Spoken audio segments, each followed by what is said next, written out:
আসসালামু আলাইকুম রহমতুল্লাহ। প্রিয় ভাই বোনেরা, আশা রাখি আপনারা ভালো আছেন। আলহামদুলিল্লাহ, আমিও ভালো আছি। এখন আমি আপনাদেরকে দেখাবো চেপা শুটকি দিয়ে আলু ভাজি করা।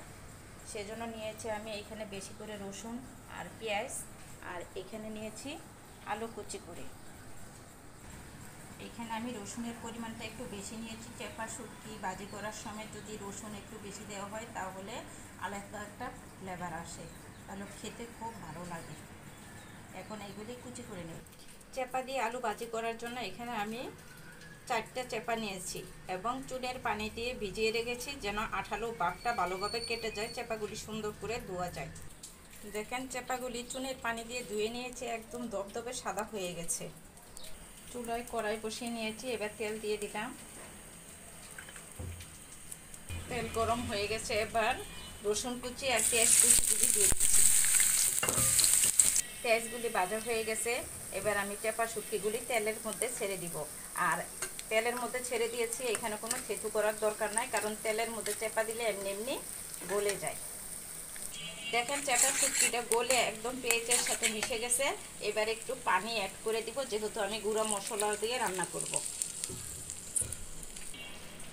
পানিটা দেওয়াতে দেখা গেছে গুঁড়ো মশলাটা আমি দিয়ে নিচ্ছি হলুদের গুঁড়া, তারপর দিয়ে দিব মরিচের গুঁড়া। যেহেতু আমি চেপা শুটকি ভাজি করব, সেখানে 2 চামচ মরিচের গুঁড়া দিয়ে দিব। তারপর দিয়ে দিচ্ছি ধনের গুঁড়া, তারপর দিয়ে দিব স্বাদ মতো লবণ।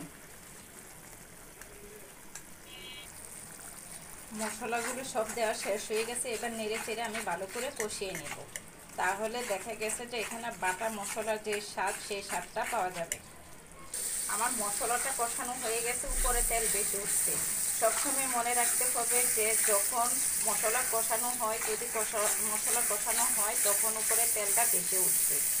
এইবার আমি আলু কুচি করে রাখা এইগুলি সব আমি দিয়ে দিব। দিয়ে দিয়েছি, এইবার আমি ভালোভাবে নেড়ে চেড়ে ডেকে দিব।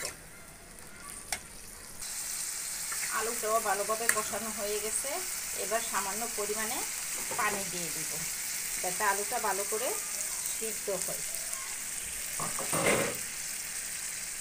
চেপার ভাজিটা প্রায় হয়ে আসছে, তারপরও এটা একদম নেড়ে চেড়ে পোড়া পোড়া করে তুলব, যাতে করে কোনো রকম পানি না থাকে, তাহলে খেতে অনেক ভালো লাগবে।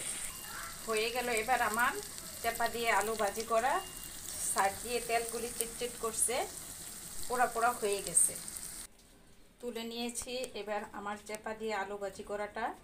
আর এই আলু ভাজি করাটা যদি আপনাদের ভালো লেগে থাকে তাহলে একটা লাইক, কমেন্ট এবং শেয়ার করে দিবেন। আল্লাহ হাফেজ।